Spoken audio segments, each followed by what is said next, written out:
আসন্ন ত্রয়োদশ জাতীয় সংসদ নির্বাচনে 89 যশোর 5 মনিরামপুর আসনে বিএনপির বিদ্রোহী স্বতন্ত্র প্রার্থী উপজেলা বিএনপির সাবেক সভাপতি অ্যাডভোকেট আলহাজ শহীদ মোহাম্মদ ইকবাল হোসেনের পক্ষে 9 নম্বর ঝাপা ইউনিয়নের 8 নম্বর ওয়ার্ড সহ বিভিন্ন এলাকায় ও বাড়ি বাড়ি গিয়ে কলস প্রতীকের ভোট প্রচারণা চালিয়ে যাচ্ছেন যুবনেতা হাবিবুর রহমান মধু।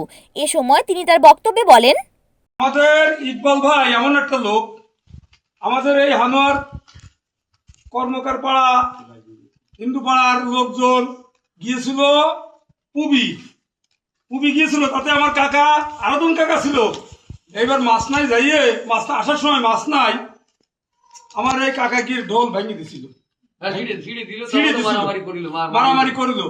আমার এই কাকারা ইকবাল ভাইয়ের কাছে যখন গেছিল, যার সাথে সাথে কাকা যার সাথে সাথে কি করেছিল ইকবাল ভাই, থানা থেকে 4-5টা পুলিশে নিয়ে আমার সেই আসামি ধরে নিয়ে আইলো, আমাদের সঙ্গে নিয়ে। তাতে কি ইকবাল ভাই আপনাদের হেল্প করিল? উপকার করেছে। তাই আমরা সবাই ইকবাল ভাই একজন ভালো মানুষ, হিন্দু সম্প্রদায়ের জন্য আমার ইকবাল ভাই রাত 2টো 3টে 1টা আপনারা যখন যাবেন ইকবাল ভাই সহযোগিতা আপনারা সবাই পাবেন। তার বাস্তব প্রমাণ আমার কাকা, আপনারা সবাই তো জানেন। আমাদের বাড়ি আছে বাগারপাড়া অভয়নগর, আমরা ইকবাল ভাইয়ের জন্য দোয়া করি, ইকবাল ভাই যেন প্রচুর ভোট পেয়ে জয়যুক্ত হয়। সবাই ভালো থাকেন, ইকবাল ভাই যদি দোয়া করবেন, ইকবাল ভাই ভোট দেবেন। ইকবাল ভাই আর এই 5 তারিখের পরে বহু নেতা এখন আসবে। আমি কিন্তু এই মধু আপনাদের সাড়ে রাত আমি পাহারা দিছি। কেউ বলতে পারবে যে হিন্দু পাড়ায় 5 তারিখের পরে কর্মকার পাড়ায় কোনো হিন্দু পাড়ায় কোনো নাশকতা, কোনো মারপিট, কোনো কারোর হুমকি দিতেছে? জামাতের লোক এই জায়গায় এসে মাইকি সাউন্ড আরো কম দিতে বলেছে, যে এখন মাইকি সাউন্ড কম দিয়ে না।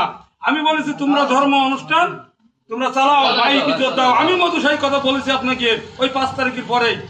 সবাই ইকবাল ভাই ভোট দেবেন, দোয়া করি। আর ইকবাল ভাই পাশ করবে, আর 5 তারিখে ইকবাল ভাই আসবে আপনাদের মাঝে, এই মন্দিরে আসবে, আমাদের ওই পাশের ওই কাকাগির মন্দিরতে আসবে। তো সবাই ভালো থাকবে।